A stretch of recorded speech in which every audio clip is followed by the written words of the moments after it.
Hey, it's the blind guy doing stuff, and gonna do a quick video on. I want to talk about what's going on with Obama and Russia again. I like Russia, as far as Russia goes, and I think that the whole thing with the election, um, we don't really know whether they hacked into anything really. I mean, people just don't know what's going on as far as the hacking goes. I was hearing last night people were saying the CIA intelligence is fake, that Russia didn't really hack anything. Well, maybe, but we just don't know that. And I frankly think the thing Obama did yesterday, throwing all the Russian diplomats out, it was a little ridiculous. Um, so here's my thing on this. I mean, let's say Hillary would have won the election.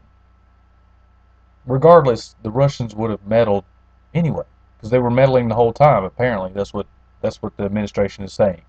So if Hillary would have won, that means the Russians were still meddling, but she would have won and would have got the result Obama would have wanted. Would he have put the sanctions on Russia if Hillary would have won? That's my thing.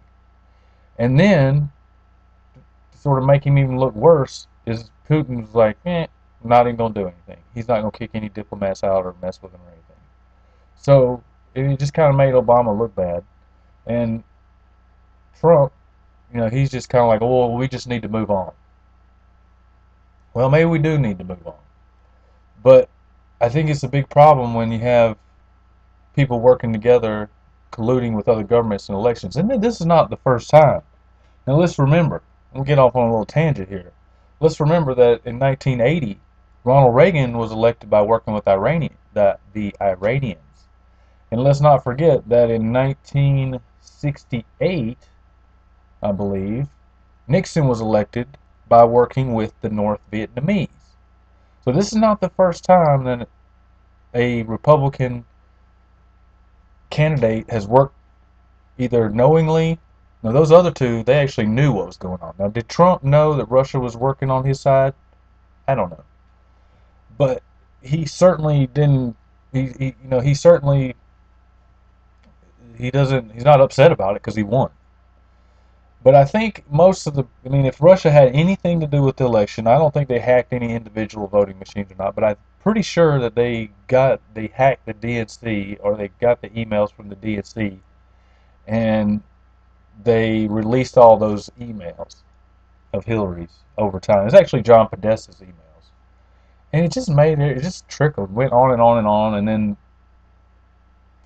they, right before the election, they came out and said, "Oh well, the Anthony Weiner emails on the laptop." So that if Russia had anything to do with it, I think that's probably what happened with it. But I'll just keep going back to Hillary was a bad candidate. So in my mind, that's why she lost. So the Democrats should have picked someone different. But I want good relationships with Russia, but not at the cost of the environment. And that's really what I see as the big thing. And I don't like Trump sort of butting up to Putin, because we really don't need a Putin-esque leader in the United States. And that's what Trump is. He's Putin-esque. So, authoritarian. I mean, I was just sitting around last night thinking, like, I guess the United States, countries could use a good old authoritarianism from time to time. Makes them better, tougher, right? We got tougher over Nixon. We made it through, trying to think of an authoritarian back before that.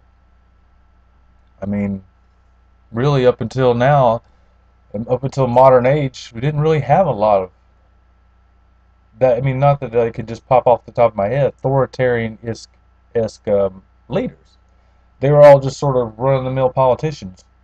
None of these sort of strongman, use propaganda and manipulate the crowd up there standing in front of them kind of leaders. Now, FDR did put the Japanese in internment camps, so that's pretty authoritarian. So yes, I mean the United States in general is authoritarian, and I think we're going to get a lot more authoritarian as we go forward. So that's just my little talk today on Obama and Russia and what they were doing, and I would like to move on from this, but I'm afraid it's going to be at the cost of some things that we hold valuable. So let's see what happens. If you like my video, hit subscribe, and hope you have a good day. It's Friday. Happy New Year. Studio mode. Stop recording button.